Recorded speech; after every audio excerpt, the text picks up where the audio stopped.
This is the Louie T Network.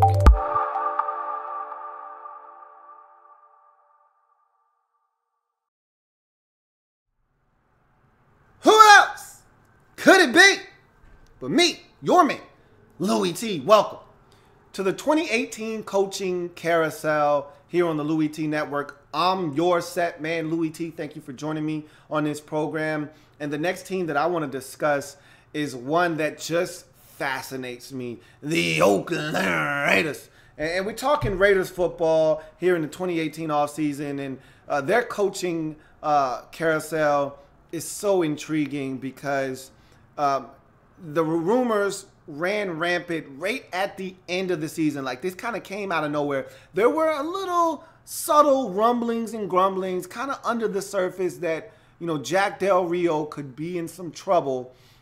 They fired their defensive coordinator in Ken Norton Jr., which I thought was a long time coming. They've had troubles on the offensive side of the football with Derek Carr's handpicked guy as the offensive coordinator and Todd Downing. But the most disappointing team in 2017, without a doubt, was the Oakland Raiders. If you're talking from an expectation standpoint, the Giants are up there pretty high, but I think a lot of people thought the Raiders could actually not only contend with the Patriots, but contend for a Super Bowl out in the AFC.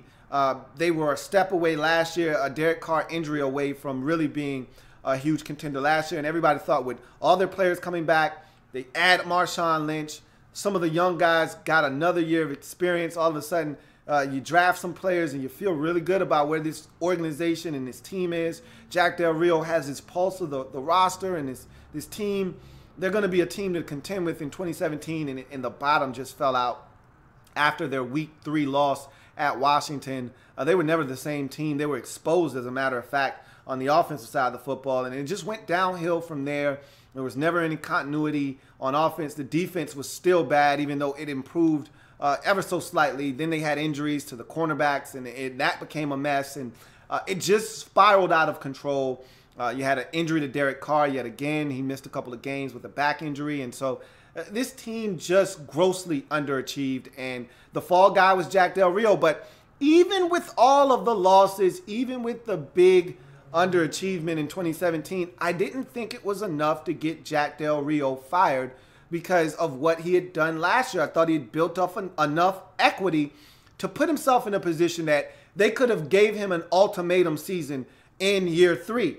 You jump onto the scene and you help turn this thing around in Oakland. You roll the dice last year. A lot of gutsy calls and moves that panned out. Week 1 at New Orleans, go for 2 and win the game. Some big decisions, rolling the dice in some fourth down situations that help you win games. Jack Del Rio pushed all the right buttons last year. Then it didn't happen for him this year. So I thought this was the quintessential win or you're fired type of year coming up next year. And instead they say, hey, we got this guy that used to be in Oakland that is a legend around the league now because of his work for ESPN, and he won a Super Bowl, and he's one of the most polarizing figures as a head coach in this league's history. I mean, face it, he's Chucky, okay? I mean, this is a guy that is revered in league circles, and if we can get a chance at getting him back in the silver and black, we're going to do that. And so they threw that line out there to see how interested John Gruden was in coaching again. And I think the dynamic between he and Sean McDonough in the booth was so bad. You could feel the tension. It was palpable at times. Sean McDonough continuously bringing up him being fired by the Buccaneers. Go to that Monday night game at Tampa, Falcons and Bucks, in which Gruden gets his name into the Ring of Honor. And listen to how many times Sean McDonough brings up Gruden being fired. And then there was the one awkward exchange in which he's reading from a teleprompter. You can tell. And he realizes that he's saying Gruden got fired. And he's like, why did I just say that? It's awkward. It's odd. And Gruden was ready to go. And look, there's never a more irritating scratch for an ex-head coach than one of wanting to get back into coaching. You can get as far away from coaching, yet be as close as you can be to the league as Gruden was, and still have that itch because the competition never leaves you. See Herm Edwards going to Arizona State. It just never leaves. You're always dying for that competition to be able to say at the end of the week of preparation, I won. Gruden was still preparing like a guy that was coaching every week for Monday Night Football. But at the end of his broadcast, he didn't get a win or a loss for all of the work that he put in for the entire week. That gnaws at you. As a competitor, you want some way to tell if you did enough. And he wasn't getting that gratification from the booth. And so the Raiders reached out. He said he was interested. He started assembling a coaching staff. He put feelers out there to see if he could get the guys that he wanted. And the Raiders basically said, hey, Jack, we love you. And we know you're a hometown boy. And we really respect what you've done with this organization. But if we can get John, we're kicking your ass to the curb. And if I'm Jack Del Rio, I wouldn't have wanted to come back. Even if John Gruden said, nah, I'm going to stick with ESPN with this gig. It's pretty nice. It's pretty sweet. I'm good. Got my whole Fired Football Coaches of America thing going. I get to interview all the quarterbacks. I'm a rock star on ESPN. I got Monday Night Football. I got my whole van and all that. I'm good, man. I'm going to pass. I wouldn't have wanted to come back because you basically sold me out. You basically said, hey, we think you're cool, but we can upgrade, so we're going to. And again, that's always the way you do things in any realm or walk of life is if you can upgrade, you do so, but you don't get rid of your wife just because you find a hotter chick that comes along and you just say, well, I can upgrade, so I'm just gonna. No, you don't do that. That's not how it works.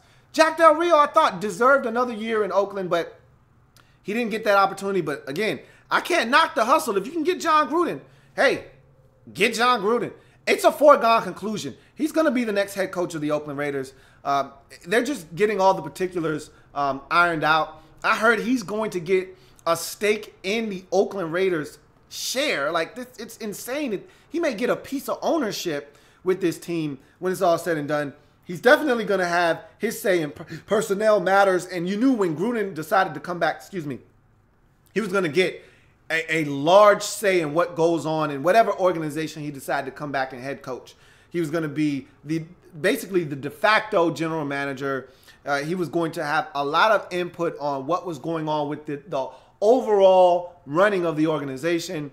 And so I think there's no better place for him to do that than Oakland because they've got a GM or a owner in the young Davis that he really isn't that football savvy. He's not a football guy per se.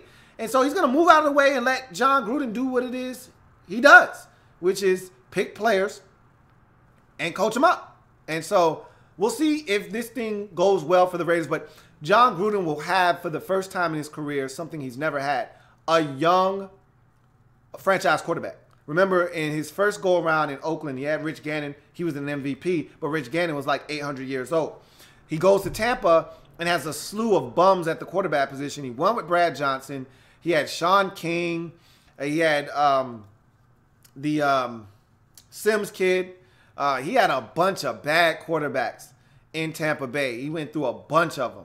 So this will be an opportunity for him to finally get a guy in Derek Carr, young, prime of his career, or going into the prime of his career. I don't even think Derek Carr's hit the prime of his career. He had a down year. Derek Carr was awful in 2017.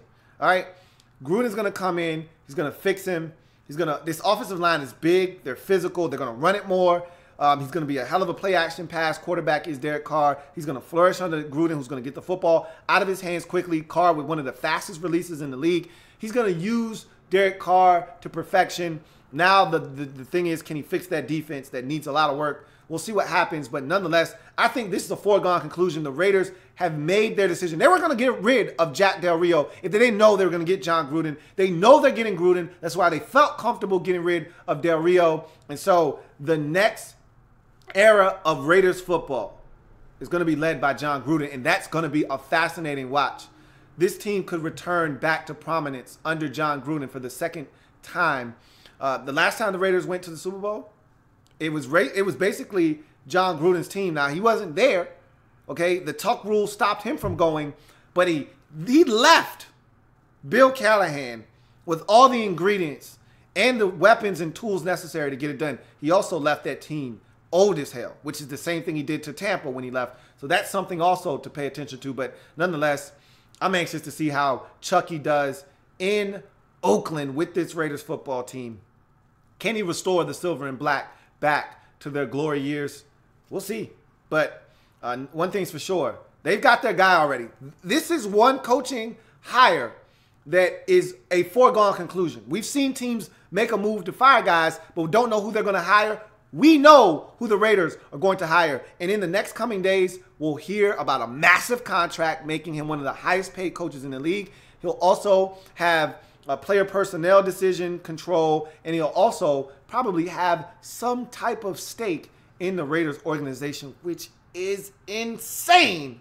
But that's how desperate the Raiders are to get their hands on John Gruden. And I think it's the right move to make for an organization that thinks they have all of the tools necessary to be a player in the AFC. John Gruden, I think, is the guy to get you over the hump. He knows the organization. The fans will embrace him. He's never had this type of quarterback. Boy, I'd love to see what John Gruden can do with a guy like Derek Carr, who I thought regressed dramatically in 2017.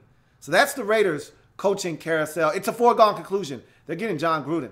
For how much, for how long, and what will he do for this Raiders organization? Those are all the questions we're asking, but one we're not asking is who they'll hire. They're getting John Gruden. That's for certain. I'm your man, Louie T, signing off. I thank you for joining me on this edition of the Coaching Carousel. I've got more to discuss with all the teams making moves or not.